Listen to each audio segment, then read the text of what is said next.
This is the Pack Football Show on Fox Sports 1350. Let's head over to ThunderZone Pizza and Tap with your hosts, Jim Brooks and Joe Cervi, along with Thunderwolves head coach, Philip Veal.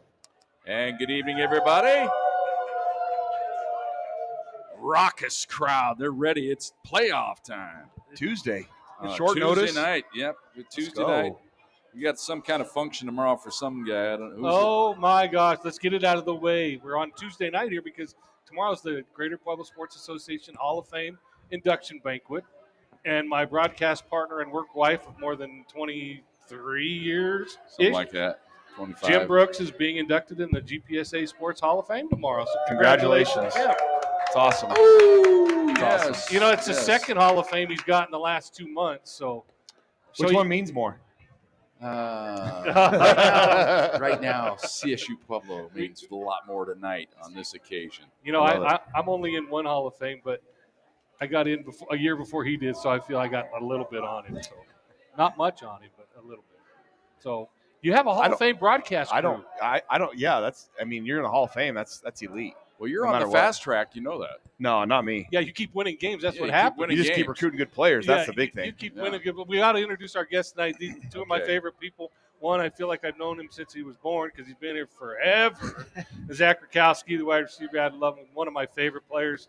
I think I counted he's played in 46 Thunderwolf football games. Can you imagine that, Gary? I mean, Zach Rack has been. He's been a mainstay for 4 years now. And then we bring middle linebacker Gary Seidenberger in. I don't want to say he's a difference maker on defense, but he's a difference maker on defense. That was kind of nice to have 5 back in the lineup Saturday, wasn't it, Coach? It was. Yeah, so it's good not have him running on the field without his pads on. You know, I don't know if you saw him after the Mines game. Oh, I did. I saw him before the Mines game and after the Mines game. P. Shaw had that pick. And he's running so fast on the field, his hat's flying off. I mean, it was. Well, he got a pretty good do. You know, when it's all when he blows it out, he's got a pretty good do. Are you trying to grow a mustache? Do what? Are you trying to grow a mustache? Yeah, No Shave November. It's so nice. It's not good. I was going to hand him a napkin. I thought it was okay. I thought it was a little ranch dressing. Up there. I think I've just been a little bit lazy. Oh, is that what it is? Okay. You've been focused on football. Yes, sir. You see, focused on football, Coach. Yeah, No Shave November. But these are like two of my favorite players. You see them on the side, you just feel better when they're there, and that's why tonight. I mean, Zach Rack had an amazing game Saturday. Yes, he did. Right on cue a lot of times. 11 catches, and I swear, every single one of them was huge. Whether it was 3 yards or 6 or 10 or 12, whatever, it seemed like the perfect catch at and we even said it one time. I was like, man, they got to find 6. And I was like, boom, they found 6. And it was like every single time you touched the ball, it mattered Saturday. Did it feel that way to you? Yeah, I mean, while you're playing, you don't really notice those kinds of things. Sure. You're kind of just in a rhythm. But, I always feel like, I'm going to be in the right spot. Rome knows where I'm going to be. So, Nice to have a guy that can spin it like that, too. Absolutely. Yeah, the biggest one probably in overtime to get it was much like the Reese Robinson catch. Yeah. Keep the drive alive early. You got catch at the needed 3, you got 4. Yep. Yeah, that was a big time play. Well, we talked about his office is kind of between the numbers and the hash. But then a couple times you went the one time you fooled him. You went across the middle and caught the one down the middle. And I think it kind of caught them off guard because usually you kind of hang out on the outside. And that one time you went over the middle, got a big gainer. Right. He's too afraid to go over the middle usually. No. Oh, man. You can say a lot of things about a lot of players, but Zach Rack doesn't have much fear, I don't think. No, he doesn't. Because who's the receiver that made little guys famous for the Patriots? Julian Edelman? Yeah. Danny Wood. Or Danny Amendola? Amendola. Well, Amendola. Yeah, was he first, kind of made made it fashionable for little guys to be great receivers. Yeah. And you have to be fearless. You have to be fast. You have to be smart. You have to run good routes. Well, that's Zach Rack right there. Yes, Brandon Stokely, kind of in that mold. That's Zach Rack right there. And then you got the other guy, Seidenberger, number 5. He's like, even when he's not playing, you just wish.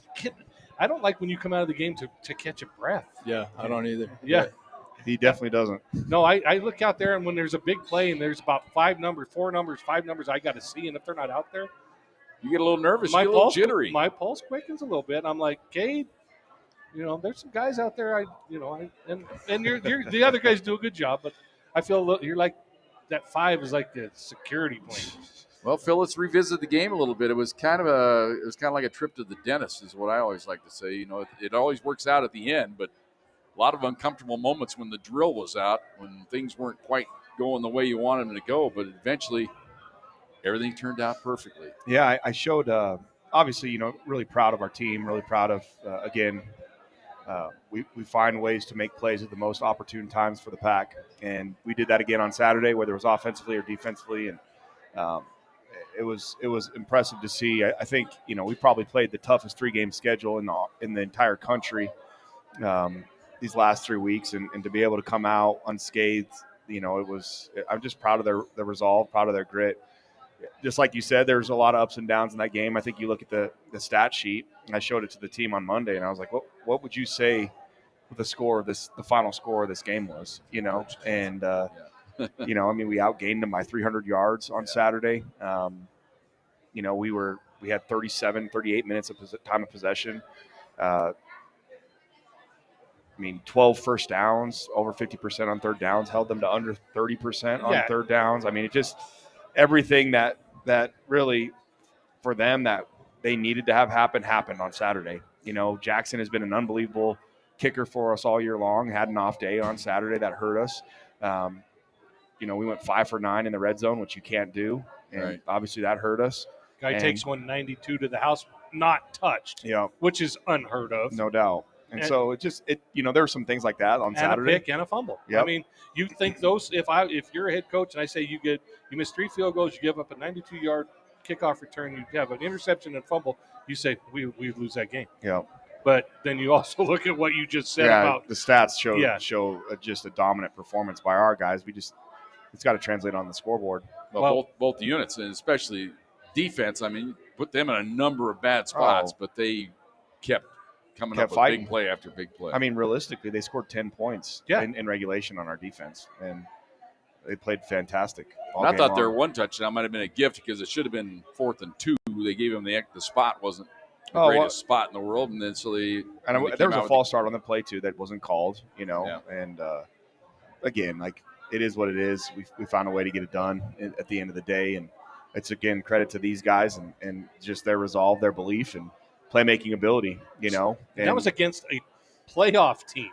Yep. That's what it's not just against a good team. That's a team that's playing this week as well. So the competition that you face these last 3 weeks has just been unbelievably sound. Two of your 3 are going to the playoffs, and one probably could have. They were 1 game away.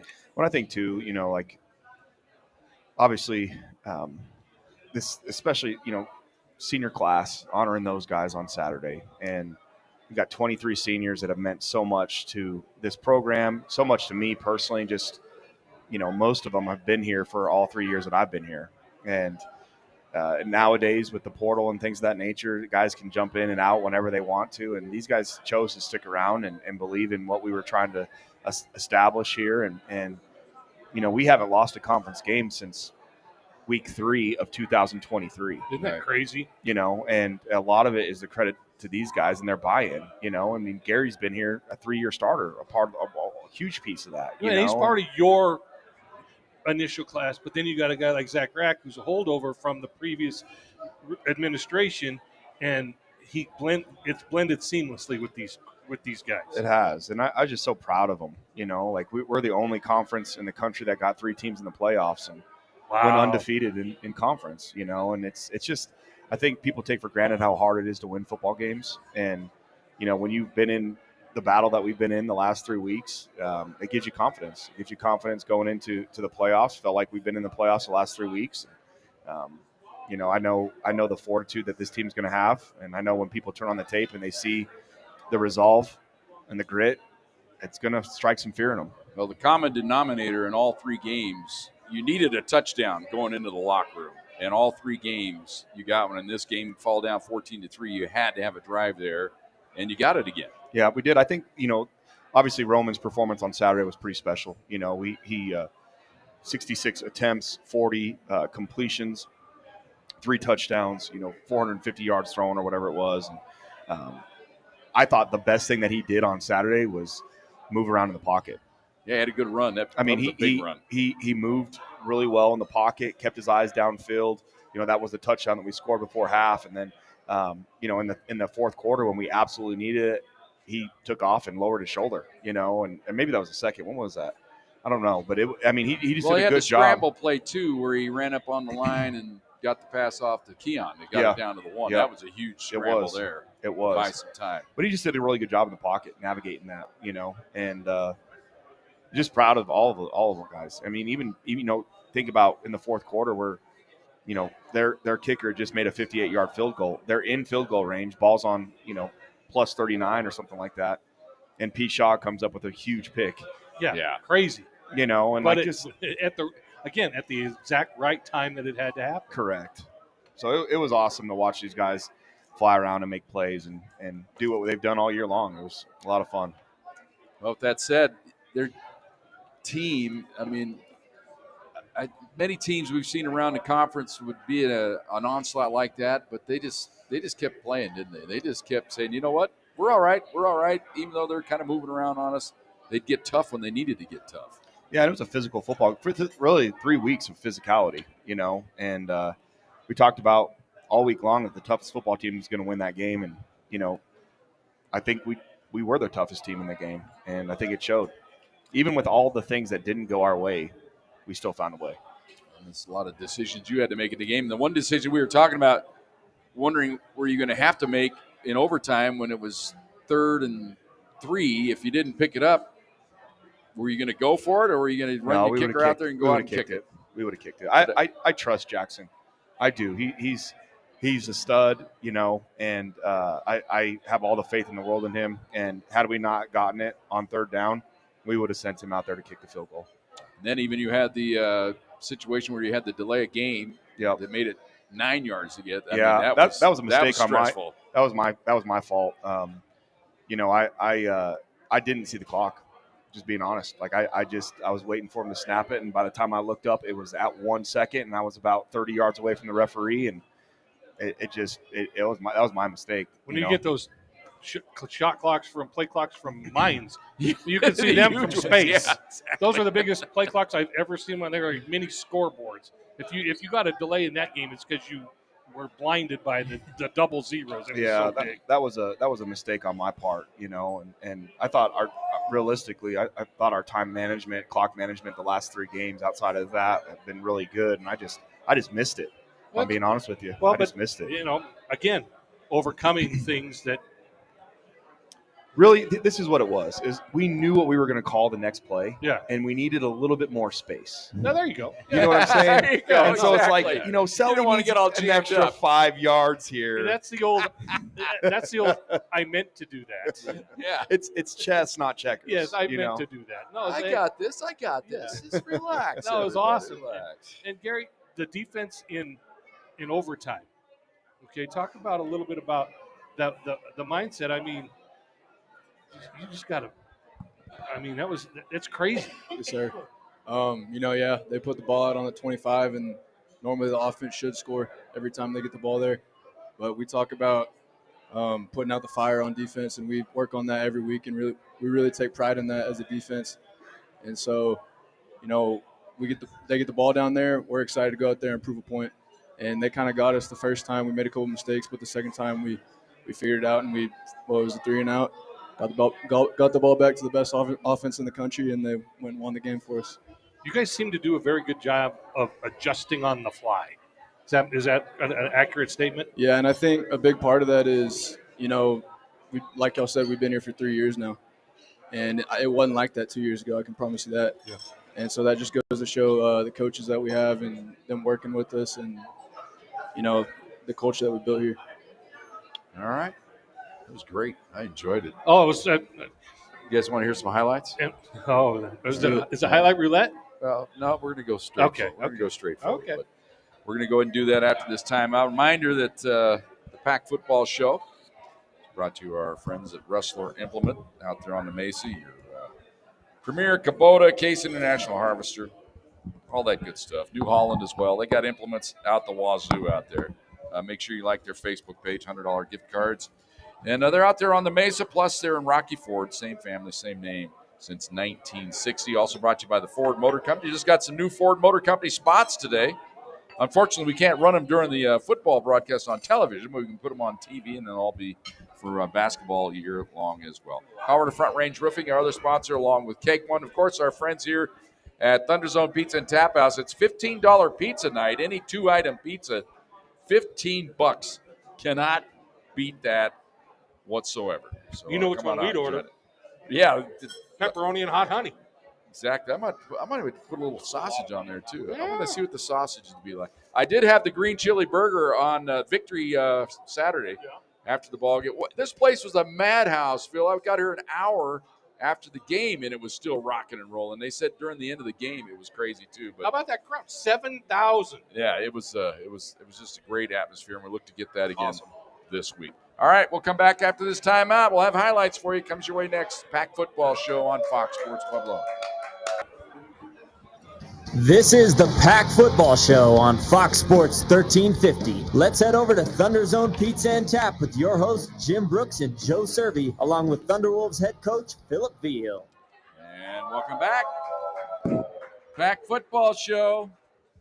Brought to you by Rustler Implement, Colorado Front Range Roofing, Keg One, all those people, plus the Ford Motor Company and our buddies here at ThunderZone Pizza and Tap House. $15 pizza night. They'll also, if you want a burger, you can come down and get a burger as well. Anytime there's a Pack Football Show, you can get a $10 hamburger. Fantastic. Is that true? Yep. Anytime the show. We'd say a lot of stuff on here. Well, that's true. I mean, but I think that is a legit one, though. Yeah, anytime there's a show. Anytime we're here. Parker didn't give us the stink eye on that one, so I think we're good. Yeah, I think we're all right on that one. Yeah, it's a good deal. So I changed things up on Saturday after the game. I went with the burger instead of the wings. I hope that was okay. No, but you've done that before. That's not a. After the game. Yeah, that's not. Oh, okay. Yeah, we're good. After the game. After the show, I always get the wings because I'm in a groove like you. Yeah, you tried to order the burger last week, and I told you you couldn't. No. but with the wing, took the wings, got home with my towel like I do. Towel and the wings. Towel and the wings. I don't want to say we're superstitious, but we text each other on Friday. What are we wearing? Yeah. No baby blues. No, but we don't wear baby blues. We just don't feel comfortable in the baby blue. They're the nicest polos there are. But they're beautiful. Winning's hard in those baby blues. It is. So we went red this week. All right. Ready for some highlights, guys? Yeah. All right. Well, our highlights early was struggling with the field goals. Couldn't get the field goals through, so get some shattering stuff. But we don't do shattering. We don't do shattering. We don't option headline. But late in the first half, you guys needed a touchdown, and who else to get a touchdown but this guy? It's Dvorak in motion right side, pump fake. Now Fuller comes back over the middle, got a touchdown. Retzlaff right at the goal line, and he just walks on into the end zone, and the Thunderwolves into the end zone for the first time today. The best receiver in Division II football, number 11, Reggie Retzlaff, CSU Pueblo. Joe just has that on repeat. He does. Because it is, and I want people to I'll shout it from the rooftops. I've been doing this. I've been in this game a long time from my vantage point, and I've seen a lot of Division II great players. Thielen. I mean, we've seen Division II players go to the pros. That's the best Division II receiver I've ever seen. Well, Phil, I thought a couple times in this game, Roman needed that little extra time to get Reggie open because the pretty good coverage. That cornerback's pretty good. He was kind of draped on him, but he was able to make a second move to get away with him a couple times, and then that touchdown was a case in point. Yeah, number 31, one of their corners, did a really good job. He was one of the best corners we've seen all year long. He did a really good job. All right, so it was 14-10. We come out in the second half, and finally, you felt like this touchdown, everybody could exhale. Then they run it up the middle, touchdown.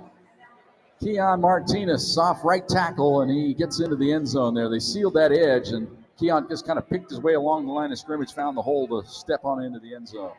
Again, still running the ball nice. It was that double tight end set. Both tight ends getting blocks. Yeah, Bozzi with the key one there. Yeah, we're about on the replay on television. Bozzi did seal that edge pretty well there. Yeah, they did a good job on that. Keon's had a great year. He's been banged up earlier in the year, and he just continues to battle and has been a warrior for us. Really happy that he's finding the end zone as many times as he's found the end zone this year. He's been an integral part to our success. It's that senior maturity of Yep. he knows how important this. I was calling him Saturday the dirty four. Get 4 yards. I don't want 3. I don't want 2. I'll take 4 or more and get the dirty 4. And he knows how to do that. You should watch him practice. Oh, I have. It's yeah. I mean, even when he's hurt, like he is doing everything he can to practice full speed. That's what happens when you sit out a year, right? Yep. Come back hungrier and hungrier. Well, you had to feel good at that point, get the lead, and then you had a chance to maybe extend at the goal line stand they put up. They just ran the right defense there and got you guys at the goal line there. Yeah, we had the same play that we called with Key on that third down there that he ran in, and same exact look, and we just didn't we weren't consistent enough, to be honest with you, and they did a good job and got a push. I just, at that point I was like, all right, if we don't get this, our defense is balling right now anyways. Like, we're going to get the ball back at midfield, we'll be okay. And so that was, I want to. Didn't quite work out that way because they hit a couple of big good plays to get it out around midfield. So you're already thinking, man, they're going downwind. They could get that field goal, but then your defense came up with a big play. Mm-hmm. Takes the snap, looks over the middle, slant pattern, almost intercepted, and might have been intercepted. It was. Peyton Shaw coming up with the grab. He read the play on the slant, got underneath the defender, and picks it off. He picked off the pass last week that saved the day against Mines. You know what this play reminded me of, Phil? It kind of reminded me of the Super Bowl play when New England beat Seattle. Yeah. The cornerback Reddy jumped the route, and the receiver more or less just said, I can't beat you. Yep. And he jumped him and got the pick. Pete did such a great job on Saturday.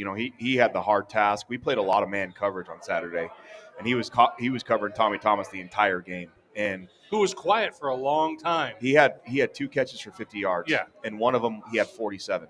And that was in his zone coverage look when P wasn't on him. And so P did a really good job of covering all day long. And that was a slant pattern to Tommy, and P got it. It was awesome.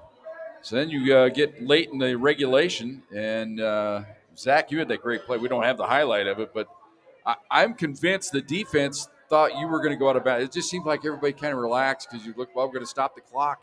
And you just kind of said, no, I'm going up the sideline, and it just caught everybody flat-footed. Is that the way you felt on that play? Yeah, I mean, I always expect, teams to drop deep, trying not to let us run by them.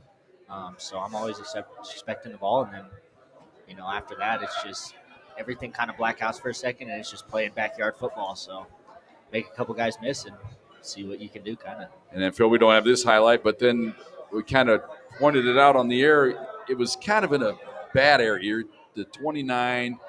You need some more yards, really, to make the field goal comfortable, and you decided to take the shot. It was just a little lack of communication there between Roman and Honeycutt, perhaps, on that play. He threw the ball too far inside. In that situation right there, you hit it the nail on the head. You want to get really 10 more yards to try to get into a good field goal position.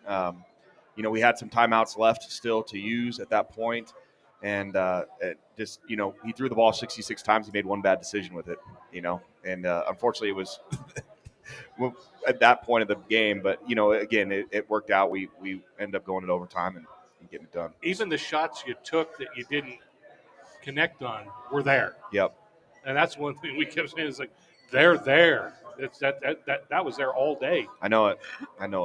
Well, so we get into overtime, and you get the play. I think that was the drive where we got Keon down to the one on the scramble play, wasn't it? And then so you set up at first and goal at the 1. So you think, well, we're going to run it in. Nope.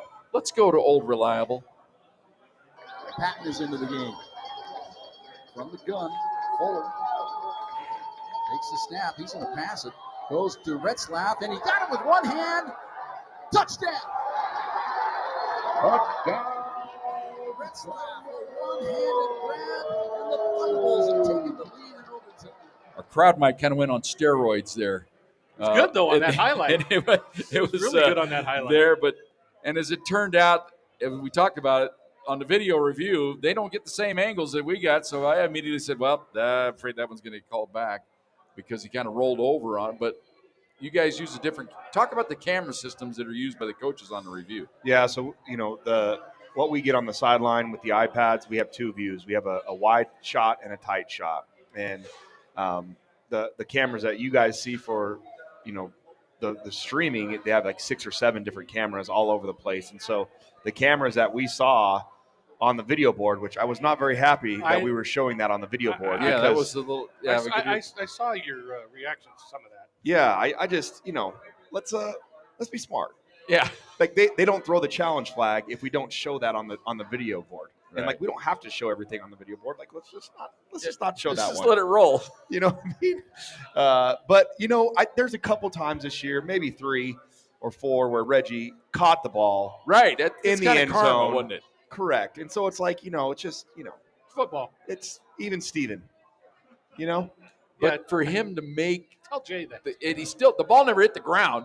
It just kind of rolled a little bit. But I mean, another incredible catch.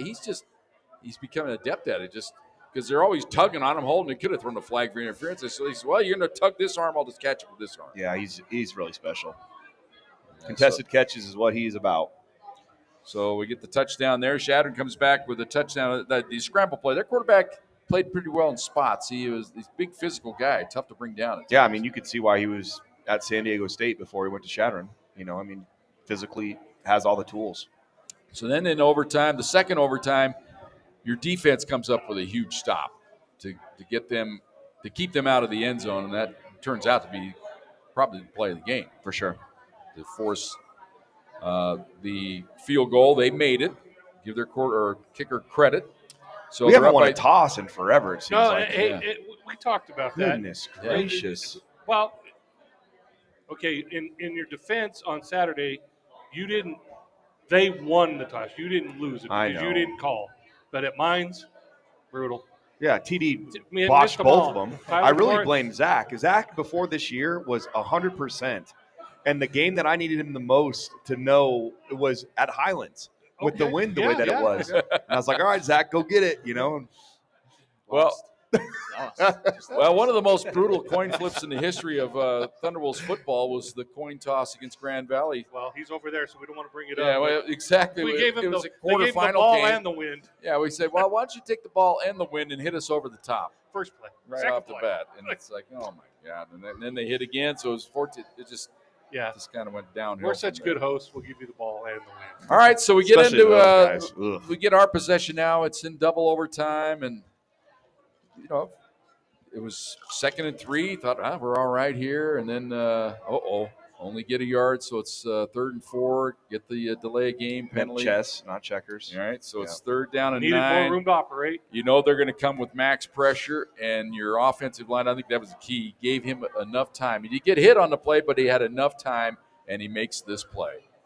Pressure right up the middle. Pass over the middle. Caught. Touchdown. Thunderbolts win it. Honeycutt.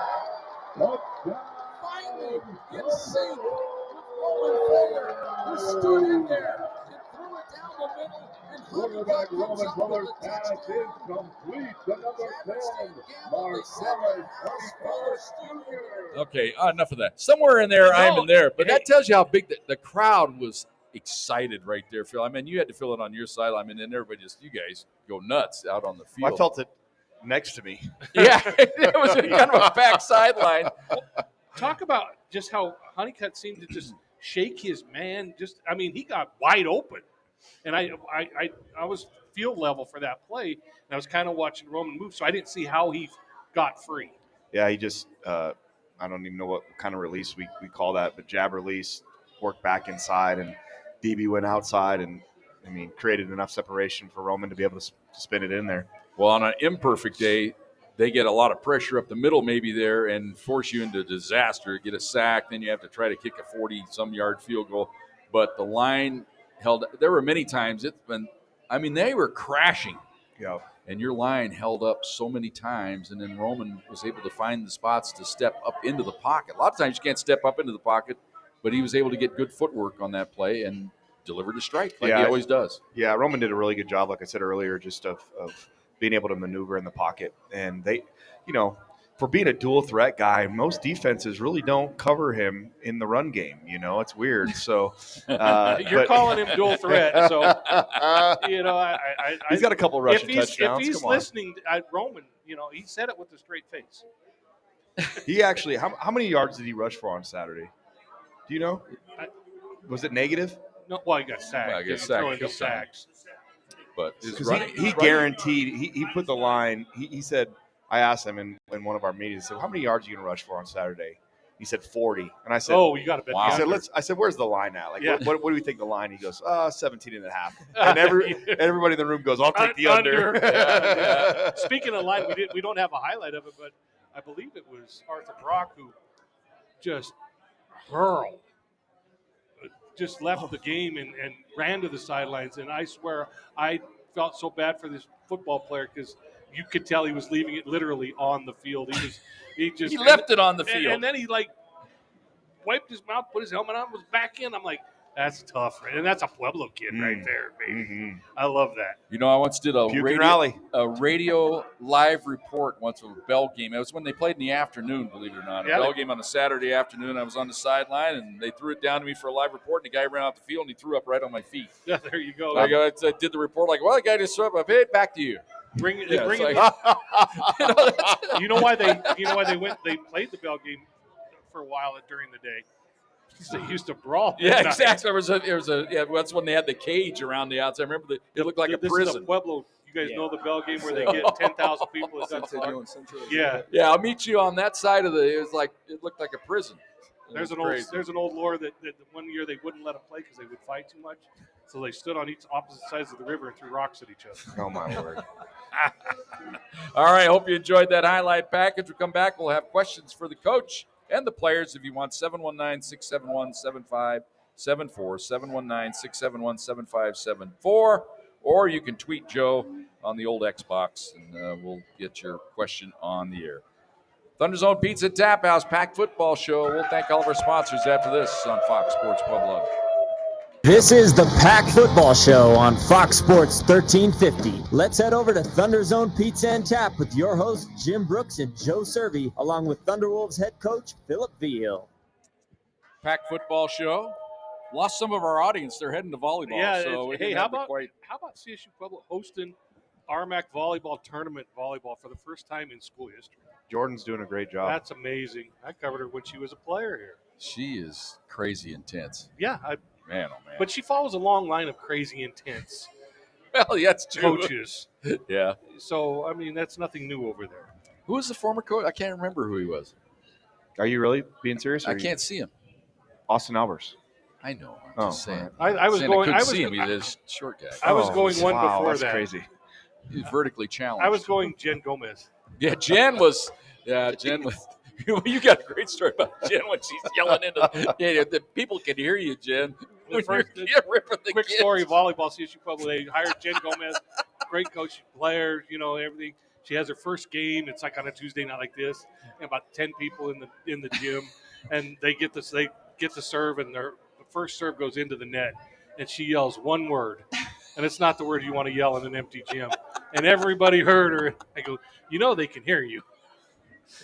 I've never said that word. That's why I don't Never. repeat, FCC prohibits us. Never. But it's just. I honestly don't say it much. And if I do say it, guys know I'm. It's in case of emergency. Yeah. I usually do it to get attention. Gets us all riled up. I very rarely say it alone. I always have a word in front of it. I rarely don't say it. So Yeah. I cuss like a former sports writer. All right. I'm looking for a question. I found one. I got two. Okay. How different is this version of Permian Basin than last year that came in here that you guys handled in that first game? That was kind of a crazy game last year. Remind everybody, it was they hit on the first play from scrimmage, hit a touchdown. Yep. Reverse pass. You guys do it. First play from scrimmage, touchdown. Blocked extra point. They return it all the way. It's 9-6 after 2 plays. Yep. And then it kind of settled down defense. You had a pick six. Keith McCaney had pick six. Yep. But how different are they this year than they were last year? I mean, obviously they have some same key contributors on offense and defense that were there last year. Quarterback is new. It's transferred from West Texas A&M. It's like he can run and pass. Yeah, he's a good player, athletic, can do it all. They're really athletic on the edges on both sides. Defensive backs run really, really well. Their linebacker number one is one of the best linebackers we've seen this year. And he's a really talented football player, can run, makes a lot of things right for them, has a ton of tackles. I think he's got, close to 100 tackles, and the next guy closest is like 45 or something like that. Like, he's all over the place. So they're doing a really good job, efficient on offense and scoring some points and holding teams to, I think, 17 points a game. Well, their head coach, they talk about him being one of the young phenoms in all of college football. He puts the Y in young. He looks kind of young, doesn't he? He was the belle of the ball 2 years ago when he signed a contract there. Yeah. He was the youngest coach at any level in college football and signed this massive contract. I think they kind of reworked that a little bit, but his Chris McCulley, he was like the belle of the ball there, and he's brought Permian Basin to a level of respectability. They win football games. He's done a good job. Yeah. What's your familiarity with him? Just from competition, and then obviously, working in the Lone Star, all those coaches out there, there's just familiarity from that. And we've crossed paths. Just no personal tie like Stitt, let's say, a couple weeks ago. No. You got a question there, I got Joe? two. Okay. One's the superficial. They always want to know what you're going to wear.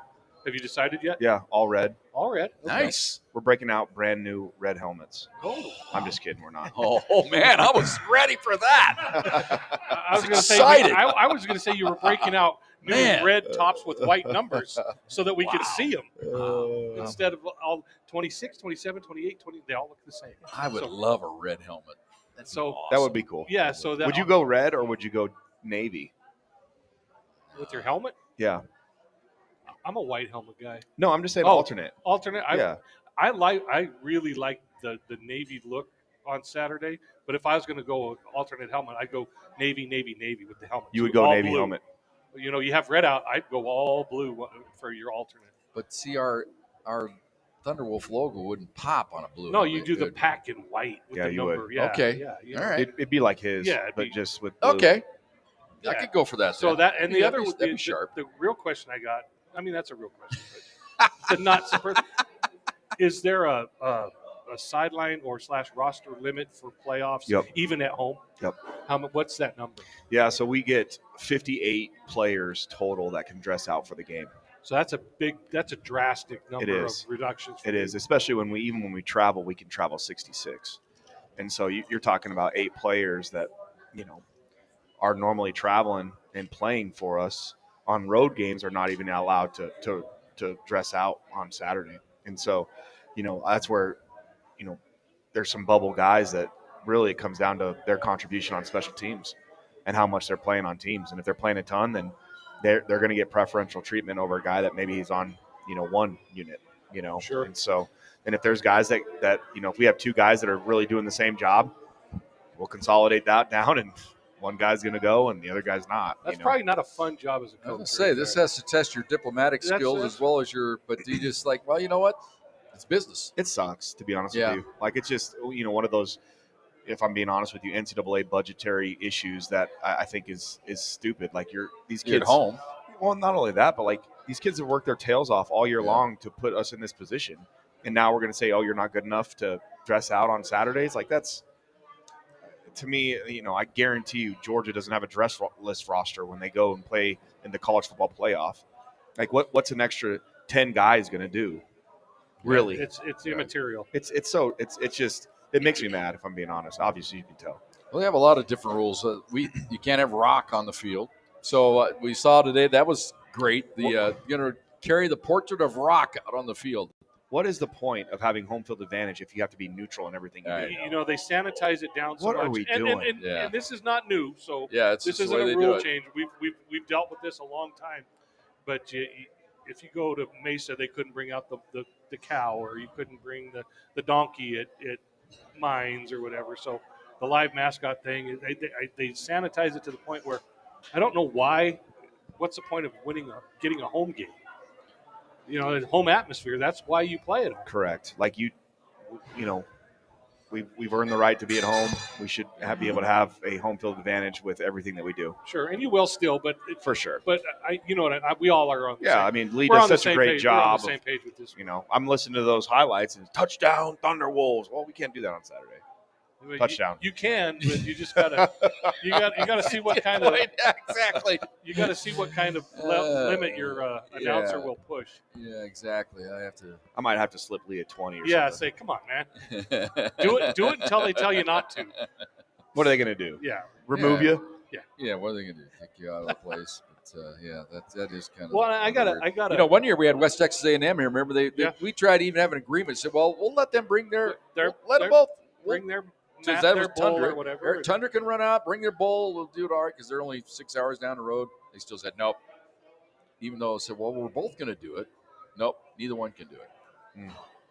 This has been kind of a different week because you didn't know 2 weeks ago who you were playing or a season ago, at the start of the season. How has it been different for each of you getting ready for this coming Saturday? It's only Tuesday, so you're easing into your prep. Zach, go start with you. How's this been different for you this week as opposed to the last 11? The biggest thing is just obviously that not knowing exactly who right away.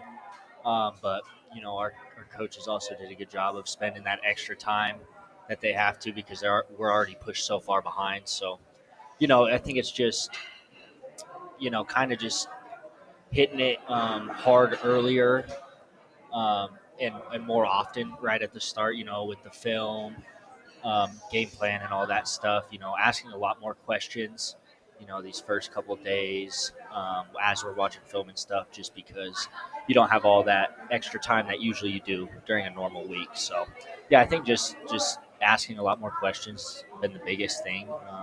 Just spending that little bit of extra time. Sure. Gary, you seem like a film guy. Are you knee deep in film? Yes, sir. They sent the film out. Well, we kind of already had heard that we might play these guys Saturday and Sunday before the selection show. So we got some film, and I watched a little bit of it.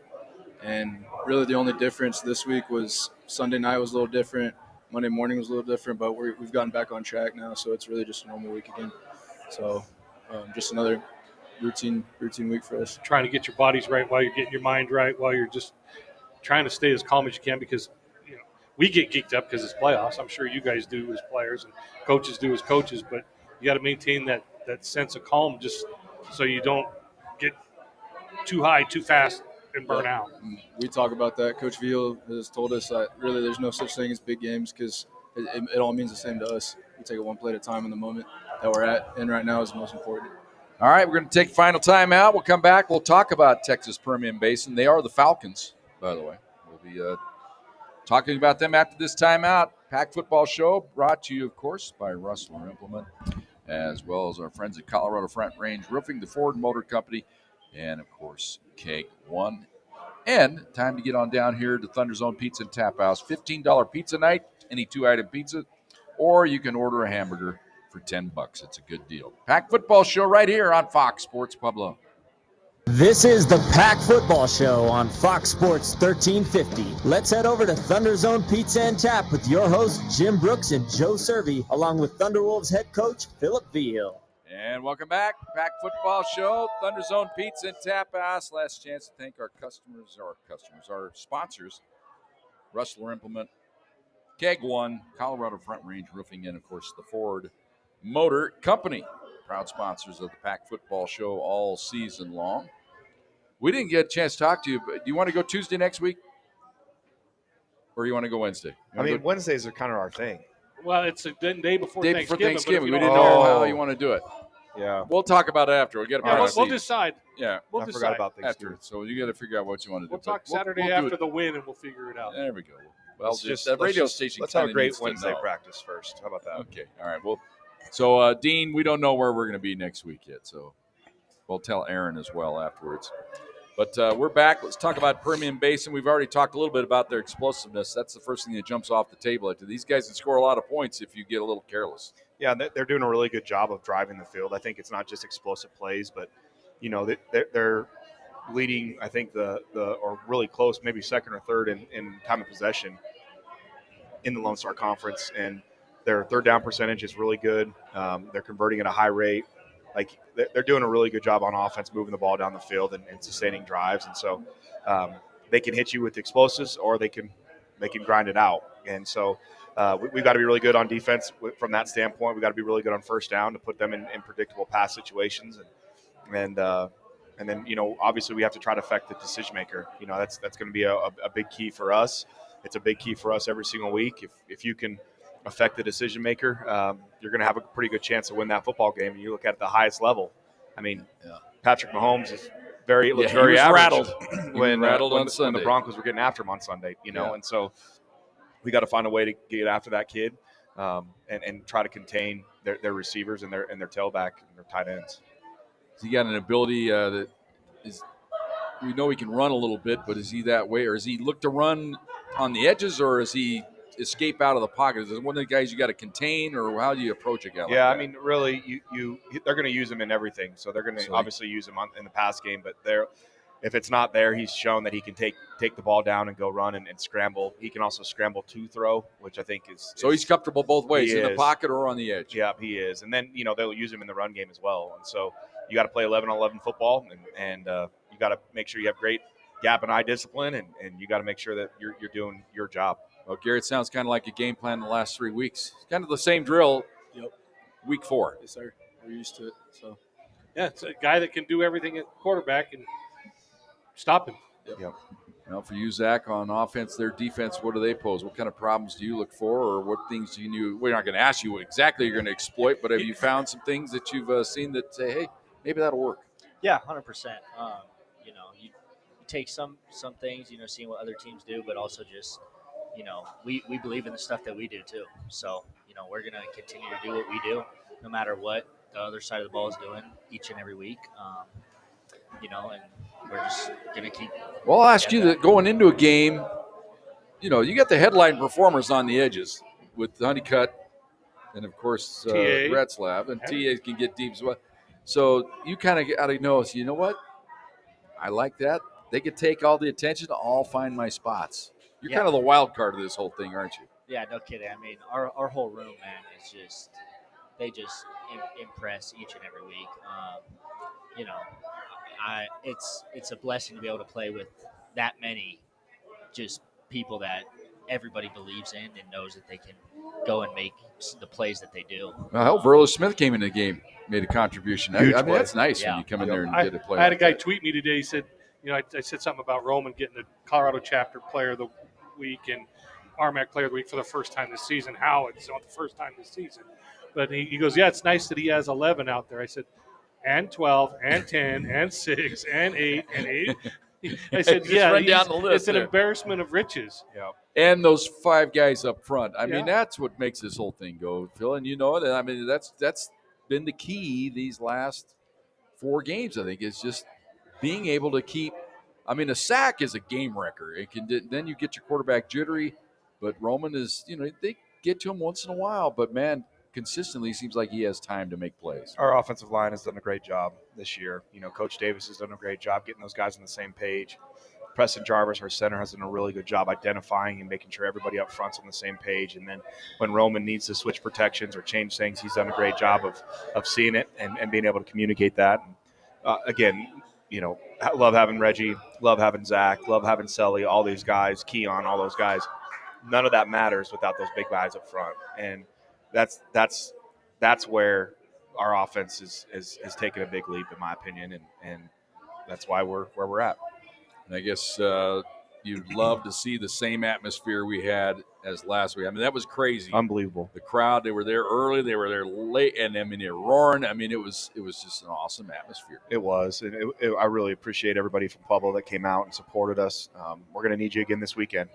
We can't, as you heard earlier, there's a lot that we cannot do to create a home field advantage, but one thing we can do is pack out the Thunder Bowl. And these guys deserve it. They're playing a really good brand of football, and we need all of Pueblo to come out and support us. Yeah, the NCAA is not going to have monitors in the stands. I don't think. No, and you know what? My name's Joe, so I could tell. To hell with them. Just do it. Just do it. Yeah, just Ask do it for and forgiveness, have some not fun. permission. All right, the kickoff time is 1:02. That's another NCAA. They can't go at 1:05. A couple of the we were on the conference call. Hey, can we go? We've done it at 5 after all year. Nope, 1:02. That's when you will go make adjustments. So we'll make those adjustments as well. We'll be on the air on the radio at 12:30. The game is going to be on ESPN Plus, yeah. So that's their internet arm. So you'll have to have an internet-ready TV, but and pay for it. Is there any charge? Yes. You Yeah, have if you have the Plus. ESPN Plus subscription, it's free. Right. So that's not a bad deal. Well, I don't have 'cause we ESPN like Plus.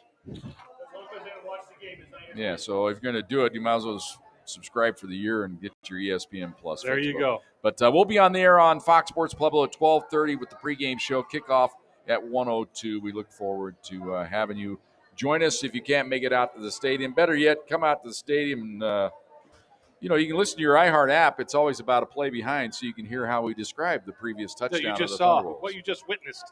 Exactly. That's always a good deal. All right, special thanks to all of our sponsors. Again, Keg One, Colorado Front Range Roofing, ThunderZone Pizza and Tap House, Ford Motor Company, of course, everybody here at the ThunderZone. And did I say Russ Lerpon? I think I did. Bart. Ben Greenberg, Sports Information Director here at CSU Pueblo. He's got a lot of work to do this week. Paul Plinsky made his appearance, the athletic director. Dean Nedens has been our producer and engineer tonight. For Mr. Seidenberger, for Mr. Rakowski, for Mr. Cervi, for one Philip Vigil, I'm Jim Brooks. Good night, everybody. Good night. There you go.